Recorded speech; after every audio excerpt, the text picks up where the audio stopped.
Hey, it's CJ, and I finished the model for you. I finished the energy side of the model. As you know, in previous episodes, we did a model that gave us how much I thought the auto side of Tesla was worth, how much I thought the Robotaxi side of Tesla was worth, and today we're looking at the energy side of Tesla, and it's all good news. It's all good news in the neighborhood. And let me quickly show you those previous numbers we talked about in case you didn't watch. You might want to go back and watch if you didn't, because there's a lot of good stuff in there. But we came up with the automotive side, which is just the automotive sector, including full self-driving, that in 2025, Tesla is worth $3,000 a share. And in 2030, Tesla's worth $5,000 a share. On the Robotaxi side, big money, 2025, only $500 a share valuation, but quickly scales up to $6,000 a share in 2030. And today we are looking at the energy side. And by energy, I mean battery grid storage. So how you store energy. So solar panels, wind turbines, even fossil fuels. You got to put it somewhere so you have immediate energy, and you have energy when you're not producing energy. When the sun's not shining, that's what these guys do.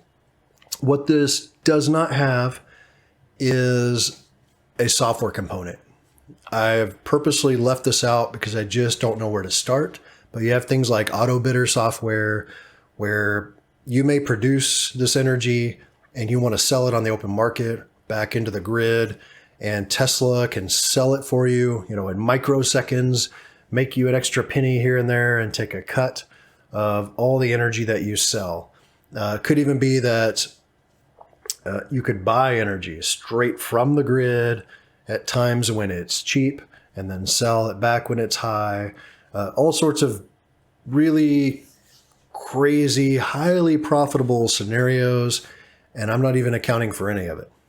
All I'm really doing is I'm trying to figure out how many batteries will Tesla accumulate in a year, how many of those batteries will they use for automotive, and how many of those batteries will they use for grid storage? How much will they charge for it, and what's the margin?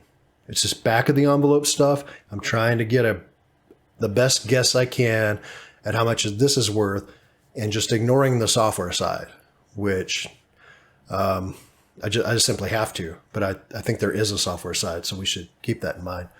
So right now I'm thinking 2021 that they're going to utilize about, and when I say utilize, because partially they're starting to ramp up production of their own batteries. They're creating their own. They're going to create them in Berlin. They're going to create them in Austin at a much larger scale than they are now in Fremont on Cato Road, right? And they're going to try to scale that up, they say, to 3 terawatt hours by 2030. That's going to be supplemental to the batteries they're buying from other manufacturers. So I'm trying to figure out a trajectory on timelines of how they get there. It's going to be a smooth out trajectory because I can't try to predict every single new factory and then each factory's production run, especially once you get beyond 2023. How am I going to come up with that? So I made sort of a smooth trajectory, and I've done that by assuming a 100% growth rate to start, and then a natural decay of 10% a year. So you can see right here. If that occurs, then they should get right to 5.6 terawatt hours in 2030. So I'm just kind of running with that. It gives us a smooth number to work with. And then if you look at the green side of this chart, I've already computed this orange run-up is based on how much batteries they will use in order to get to 20 million cars in 2030. The green side is the excess that they won't need for automotive. So this can be used for grid storage.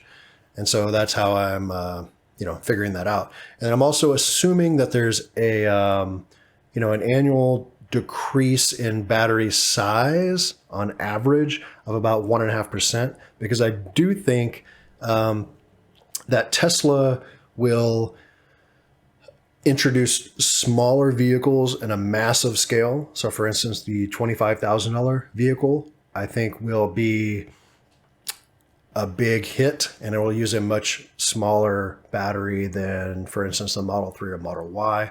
So that's why I'm calculating, I'm doing all that in order to calculate how much kilowatt hours they'll use per car when they're selling 20 million cars. And I come up with 1.2 terawatt hours. It could be off. This is back of the envelope. You still see, no matter what, there's going to be a huge excess if they hit anything near 6 terawatt hours of battery storage. All right, so the next thing we look at is profit margin. And I looked at several of, mega pack, battery pack, and it appears like the average price they're charging for these per kilowatt hour. Now, they're not just charging for the batteries, they're selling them in these packs, and they have inverters and all this stuff. And they're charging about $400 per kilowatt hour as of probably the end of this year. I'm assuming that's going to decay at about 12% a year, so prices will fall. This is sort of going to fall in line with Wright's law, and that they're getting 25% margin on those. Some people think that that is closer to 30% or will get to 30%. I'm just being conservative, leave it at 25. Obviously, everything looks better at 30%, but it doesn't really paint a different picture anyway as an investor. So 25 is fine.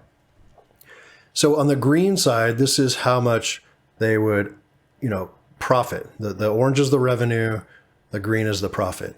And you can see very quickly that even though prices are going down, production is ramping up so quickly that the profits become rather large. They won't look large in the beginning. 1 billion, 3 billion, 6 billion. That's huge growth, but it's not a big number. But you start getting out to 2026, 2027, now you cross 50 billion. 2 years later, you cross 100 billion. In 2030, you're at $150 billion in profit. Again, not even utilizing anything on the software side to get to that number. Next thing, I'm just going to take out taxes. Taxes could be 25%, they could be 28%. It's not going to have an enormous impact on the stock price for a 3%, difference, anything like that. I don't know who's going to be president in 4 years. I don't know what the tax rate's going to be. I'm just keeping it at 25% for now. This is just so I can figure out a stock price, because I want to do a price after earnings, and I certainly have to reduce taxes out of there first. I'm not going to worry about other little expenses. Now, with this company growing that quickly, especially in the beginning, as you can see there, they would be doubling, right? Double, almost double. Really, you could have a PE ratio much higher than this. You could easily put a PE ratio of this company, the energy part of this company, of 100, something like that. But in order for it to get that high, which it could, it has to become obvious that it's going to continue to double. And there's always so much FUD around Tesla that what's obvious to some of us isn't obvious to most, because it's constantly hidden. You got guys coming on the news that literally have 0-star ratings, but people that are watching the news don't know that. And so they believe these people, and it never really takes shape. So anyway, I'm gonna leave it at 50 just because of the FUD. It doesn't matter in the long run. In the long run, it just doesn't matter, because I think in 2030, when you're talking about this sort of growth here still from 2029 to 2030, that looks like about 15% growth there. So 15% growth, you're still, doubling your profit every 5 years if you can grow like that, or you're doubling your stock price anyway, your earnings. And if that's the case, then a 25 PE ratio for a company that's still growing at 15%, that's probably a little chill. That's probably a little conservative. So I'm going to leave that at 25. And you can see how these play out. Basically, you're valuing the company more highly in the beginning because you're pricing in more growth. This is normal. And then as it gets more mature, you're backing off from the PE ratio. And that's just how that works. So what we get is a stock price now that's worth very little. People, and you can see that when you watch the analysts, they don't price in the energy side hardly at all. So I have it here at like $43. But it starts to inch its way in, I think. If what I think is going to happen with batteries happens, it's going to start to inch its way in and get a little more obvious. And by 2025, maybe as much as $700 is getting priced in. 2026, it could be $1,000. And by 2030, it could be $3,000 a share based just on the energy side, becoming nearly as big as the automotive side. I've put the all over here real quick so you can see them broken out. So here's auto in say 2025 is worth 3,000, energy 660, Robotaxi 479. If you jump to 2030, you got auto at 5,000, energy about 3,000, and Robotaxi's about 6,000. The one that I would say is the most sketchy is the Robotaxi one. For me, auto and energy are in the bag if Tesla just executes. Robotaxi, I would say Tesla has the best shot of any company creating a scalable Robotaxi service or system, but it's still a big ask. I mean, it's a world-changing thing that has to happen. So I have to discount a little in my head that I don't know, is that really ever going to happen? Because it just sounds so crazy at the moment. But when I watch FSD beta videos, my mind is blown constantly. So I don't know. But even if you take that out, these guys alone are worth $8,000 a share in 2030. That's pretty encouraging. And so we end up with a, total price, I show it as in 2021, the end of this year, and I didn't plan it this way, but it looks kind of realistic when I look at it, of $810 a share in 2021. And I think we're sitting at about 600 right now today. So that doesn't sound too crazy to me. We'll see what that looks like in 6 months. 2022, I got it at 1,300 a share. 2023, 2,000. 2024, 3,000. This would be the year that Robotaxi starts coming in, on my model. 3,000. 2025, 4,200, and things start getting just wild. 2026, almost 6,000. 2027, almost 8,000. 2028, almost 10,000. 2029, almost 12,000. And 2030, $14,000 a share. And I've told people that $14,000 a share is possible. And they laugh at me and they say it's ridiculous. And they say, look, the most expensive company in the world right now is Apple. And they're worth like $2 trillion, a little over $2 trillion. You're not going to go from $2 trillion to 7 times more than that to $14 trillion in 2030. You're a moron. You're an idiot. Well, that might be true. The last 2 parts anyway. But let's look backwards for just a second. Because let's go back, instead of going up to 2030, let's go back to 2010 for just a moment. How much was the most valuable company in the world worth in 2010? Now, if I remember correctly, it was ExxonMobil, and they were worth about $300 billion.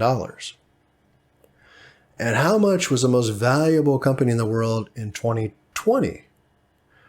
If I recall correctly, it was Apple, and they're worth about $2 trillion, or roughly 7 times more. I feel like I should pick up my microphone and drop it now. I don't know. Anyway, so what I'm trying to say is a 7-fold increase from 2020 numbers to 2030 numbers in terms of the most valuable company in the world. I don't think it's crazy since, it just happened like the last 10 years. So how is that crazy? So this number doesn't seem that crazy to me. Is it right? Is it wrong? I don't know. It depends. Is Robotaxi going to happen? If Robotaxi happens, look out, right? Is energy going to happen? It depends on batteries. Are they going to be able to produce the amount of batteries they think they will, right? I don't know. Will they get to 6 terawatt hours? I don't know. If I was betting money on it, I would say, yeah, they'll probably be able to do it. Is the automotive side realistic? It's the most realistic part. They're executing and they're destroying everyone. People are trying to tell me, look out, the competition is coming. Here comes Ford. I'm like, what are you talking about? Like, what you should be saying is, Ford, look out, Tesla's coming.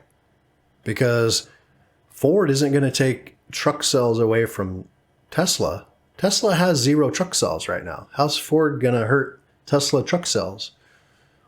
Tesla's coming. Tesla's coming, and it's going to hurt Ford's truck cells. And Ford's EV cells are going to hurt Ford's internal combustion truck cells. And Ford's EVs, I guarantee you, they're not making any money on any of them. I bet their margins are negative. That's going to be a big problem. So when people tell me the competition's coming, I'm like, well, you need to be careful what you're investing in. I wouldn't touch Ford with a 10-foot pole. You'd have to pay me to take that stock. Okay, guys, well, that's all I got for you today. If you like this and you want to see more, like and subscribe, and I'll see you guys later. Bye.